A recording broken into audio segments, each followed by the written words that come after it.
السلام علیکم اسٹوڈنٹس، امید کرتی ہوں کہ آج آپ سب خیریت سے ہوں گے۔ آپ کو پتہ ہے کہ ہم سب کے اپنے اپنے خاندان ہیں، اور کسی خاندان میں کسی کے بہن بھائی زیادہ ہوتے ہیں، کسی کے ایک دو بہن بھائی ہوتے ہیں اور کسی کا کوئی بہن بھائی نہیں ہوتا۔ اب جس گھر میں بہن بھائی ہوتے ہیں اس میں کیا ضروری ہے؟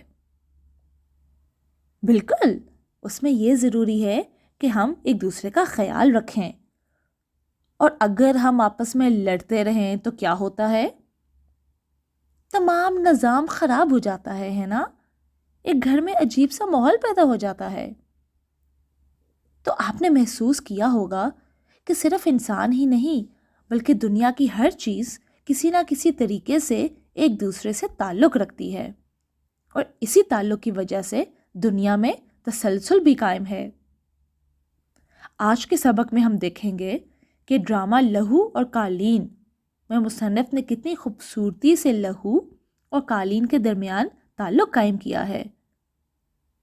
لیکن ہر ایپیسوڈ کی طرح آج بھی ہم اپنے سبق کی طرف جانے سے پہلے کچھ الفاظ کے معنی اور ان کا مختلف طریقے سے استعمال دیکھتے ہیں۔ ہمارا آج کا پہلا لفظ ہے متعجب، جس کے معنی ہے حیرت زدہ، ہکا بکا، تعجب سے بھرا ہوا۔ اس کا مترادف ہے عجیب اور حیران۔ انگریزی زبان میں اس کے معنی ہے امیزنگ۔ اس کا ماخذ عربی زبان سے اسم مشتق ہے اور اردو زبان میں بطور صفت استعمال ہوتا ہے اور صفت ذاتی ہے۔ ہمارا اگلا لفظ ہے کلاش، جس کے معنی ہے بے زر یا مفلس، اور اس کا مترادف ہے محتاج، غریب یا بدنصیب۔ انگریزی زبان میں اس کے معنی ہے پور۔ اس کی ماخذ کو دیکھیں تو عربی زبان میں صیغہ اسم ہے، عربی سے اردو میں حقیقی معنوں اور ساخت کے ساتھ داخل ہوا اور بطور اس میں صفت استعمال ہوتا ہے۔ ہمارا اگلا لفظ ہے حماقت، جس کے معنی ہے سخت بے وقوفی یا بے عقلی۔ اس کا مترادف ہے بے دانشی، ناسمجھی اور نافہمی۔ اس سے ریلیٹڈ محاورہ ہے حماقت کرنا، اور کہاوت کے طور پر اس کو ایسے استعمال کیا جاتا ہے کہ نئی جوانی حماقت کی نشانی۔ اس کے متعلق اگر ہم کوئی شعر سوچیں تو ہو سکتا ہے طریقہ عقل کا علم و ادب، خندہ بے جا حماقت کا سبب۔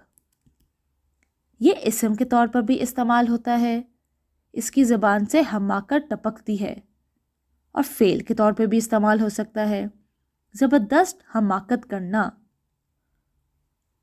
حماقت عربی زبان میں اسم مشتق ہے، اردو میں عربی سے ماخوذ ہے اور بطور اسم استعمال ہوتا ہے۔ اس کی جمع ہے حماقتیں۔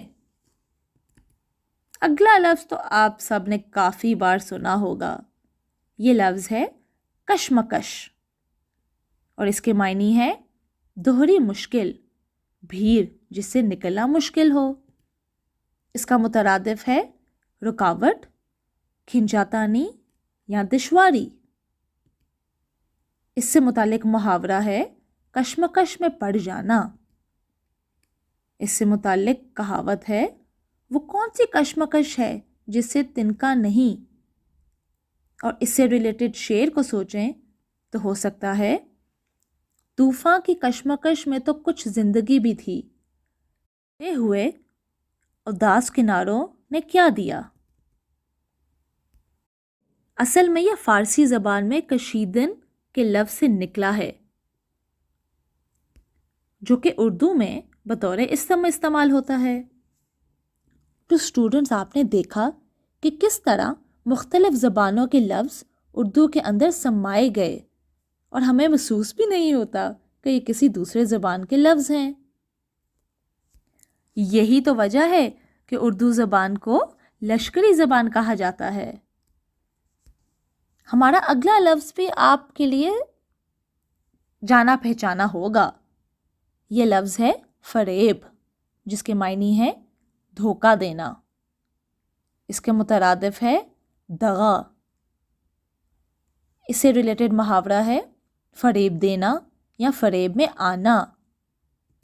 اس سے ریلیٹڈ کہاوت ہے اونٹ کی پکڑ اور عورت کے فریب سے خدا بچائے۔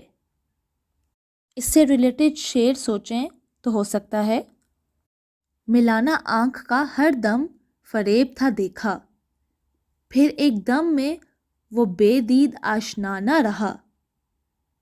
یہ فارسی زبان کا لفظ ہے اور اردو میں بطور اسم صفت استعمال ہوتا ہے۔ اسٹوڈنٹس، امید کرتی ہوں کہ آپ کو یہاں تک سمجھ آ گیا ہوگا۔ چلیں اب ہم اس سبق کے مرکزی خیال پر غور کرتے ہیں۔ ڈرامہ لہو اور قالین ہمارے معاشرے میں سرمایہ دار کا ذہین اور فنکارانہ احساسات و جذبات کی عکاسی کرتا ہے۔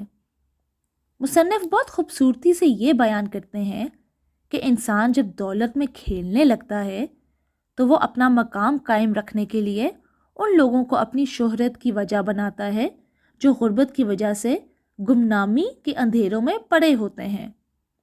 مگر جب ان غریبوں کے اندر کا انسان بیدار ہوتا ہے تو وہ یہ سمجھتے ہیں کہ ہماری ضرورتیں پوری ہو رہی ہیں، مگر ان کا فن اپنی موت آپ مر رہا ہے، اور پھر وہ مجبوراً غلط راستہ اختیار کرتے ہیں اور اپنی ان محرومیوں کا ذمہ دار سرمایہ داریوں کو سمجھتے ہیں۔